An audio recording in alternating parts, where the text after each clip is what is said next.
உங்களுக்கு எப்படி வேணும்? மஞ்சள் மீன் மாதிரி போடுவா. உங்களுக்கு எப்படி வேணுமோ போட்டு தரேன். ஒரு பிளேட் போடுறேன். ஓகே, நான் அப்படியே போடலாம். இல்லைன்னா ரெண்டா போட்டுடலாம். ஆனால் முன்னாடி இவங்களை அனுப்பிச்சு விடுவேன். முதல்ல போடுங்க. ஏன்னா மீன் சூப்பராக இருக்குண்ணா.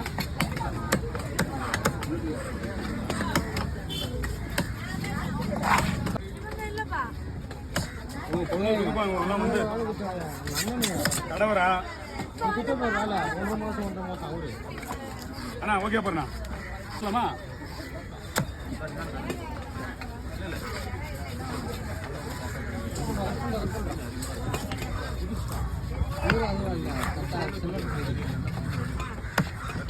குழம்பு எதுனாங்கண்ணா